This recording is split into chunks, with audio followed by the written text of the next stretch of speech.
dangers associated with burning fossil fuels in regards to its environmental effects, which we're all hearing about today.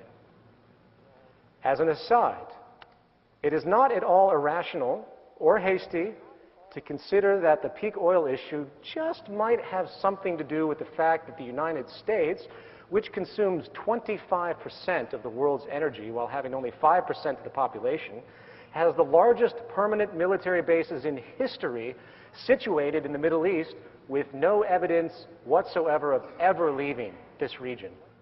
Obama has already stated that he is going to leave 50,000 troops in the Middle East indefinitely. This is the guy that got the Nobel Peace Prize. As we continue in the Middle East to probe and agitate countries which contain, guess what, the majority of the remaining recoverable oil on this planet, such as Iran. Give it some thought. Now, if you take for a moment to consider that peak oil and its relationship to the economic system and geopolitics might be relevant to the U.S. involvement in the Middle East, you'll tend to find the world starts to make a lot more sense. You simply cannot have a society operate based on this necessity for constant growth to maintain, ironically, stability. We have at our disposal a tremendous number of alternative energies. And infrastructure possibilities. And sophisticated manners of implementation which could reduce our reliance on fossil fuels dramatically, paving the way to a world that would have zero reliance on hydrocarbon energies at all. Unfortunately, you are not going to see this anytime soon. For the economic paradigm we live in sets up another serious problem that we need to address, and I simply call this establishment paralysis. Given our tremendous reliance on hydrocarbon energy at this stage of human evolution, people, when hearing about the obvious problem of depletion, naively brush it off under the assumption that the establishment is actually preparing for a transition out of our dependency on hydrocarbons. Or better yet, that the establishment can actually afford to create a transition. In order to understand the difficulty of moving out of our current established energy paradigm, we must first realize that from a financial standpoint, there is very little motivation to move into a new system. This is the very nature of an established institution in the monetary system. The fact of the matter is, an exorbitant amount of money, I know this will sound strange to many of you, an exorbitant amount of money is going to be made on the scarcity of energy and, in fact, the collapse of society itself. Our economic system is predicated on making money on the way up and making money on the way down. Those in power, referencing back to that Citigroup document I talked about, have a propensity to care more about the short-term, short-sighted financial benefits of running out of energy than they care about the pivotal life-supporting attributes that it provides. If you look back at history, you see that the concern over depleting fossil fuels has been talked about for a long time. And many scientists in the 1960s and 70s felt that by the year 2000 we would have an entirely different energy infrastructure. Why didn't that happen? Why is it that the Reagan administration ripped off the solar panels from the White House that Jimmy Carter had installed? Why is it the U.S. government sided with big oil so the electric car would be squashed in the United States?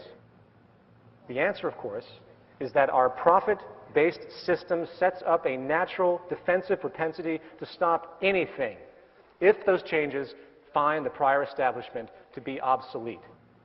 This is likely the most caustic attribute of our current situation, the knee-jerk propensity to stop productive change for the sake of preserving market share and profit for select groups.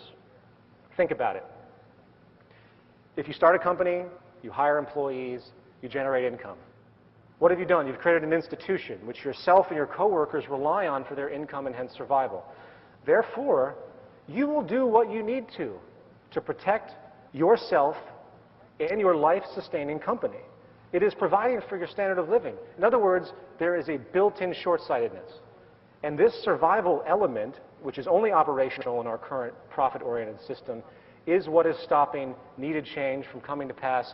I could probably ramble off many examples of new advents that have been pushed to the side because they're either too efficient or too sustainable for the market system to absorb or Simply, money can't be made continually off of them. It can't perpetuate the system, or it puts an industry out of work. It puts people out of work.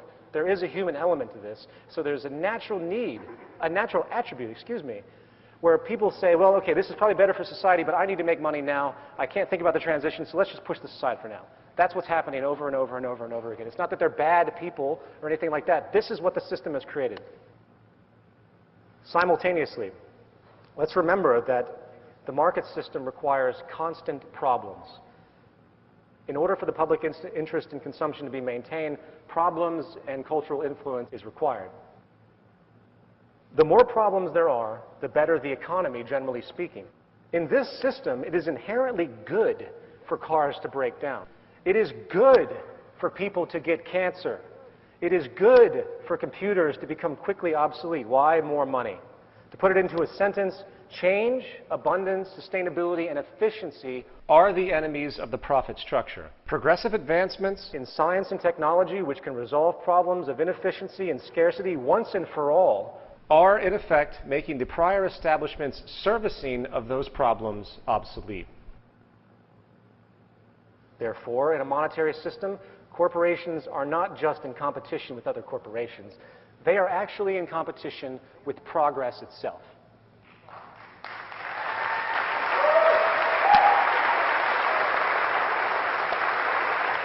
Thank you.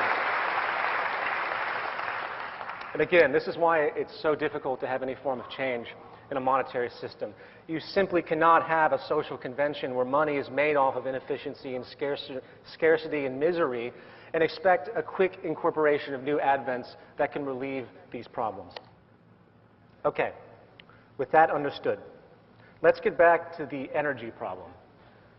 The final issue I'd like to point out is this. Apart from the fact that there's a great deal of money to be made by the select few as the majority suffers, apart from the fact that the established energy institutions have little motivation to forego their profitability to alter society's energy mediums, is the very harsh reality that due to the outstanding debts globally right now, I think as we all know, the Earth is essentially bankrupt, as hilarious as that is, there is likely not going to be enough money to change anything. And I want everyone to think about this very critically. As exciting as the potentials are for renewable energy in the fields of solar, geothermal, tidal wave, and the like, potentials that have been documented thoroughly that will far exceed the global energy consumption by thousands of percent. We still have the serious problem in our current structure of financing the infrastructure to make this transition. How do we transition into a new infrastructure where every single government on this planet, every country owes money to someone else, where they're seen as systemic breakdown of bankruptcy starting to occur in Europe, and the United States is just a matter of time? Given the current state of affairs and the urgency of renovation, especially with peak oil, how can we possibly afford to make a transition to these renewable energies before the scarcity of oil begins to shut down due to excessive oil prices because of supply and demand? One study by a leading expert in Sweden predicts by 2030, the world will be using 10 barrels of oil for every new barrel discovered or extracted. That's really not that far away. Part 3, treatment. There are two angles to consider when attempting to resolve these problems. The first is the mentality of the culture, as we've discussed before, the cultural programs, and the second is the actual structure of social operation. As noted earlier in our discussion, these two attributes are deeply interlinked. However, regarding the first issue of cultural conditioning, we need to employ what I call, as a movement, we need to employ what I call social therapy. Social therapy refers to adjusting a society's values, changing the value programs. We must have sustainable values in order to have sustainable practices. I would suggest that the first program that needs to be uninstalled from our mental hardware is the social distortion that generates conspicuous consumption pushed forward by the corporately aligned advertising agencies. The value orientation of having more and more stuff, regardless of their utility or function, is an unsustainable ideology inherently on a finite planet. Consumerism and materialism, again, are sicknesses, culturally created to perpetuate the cyclical consumption needed to fuel the market and labor system. This is precisely what the Zeitgeist movement is trying to do.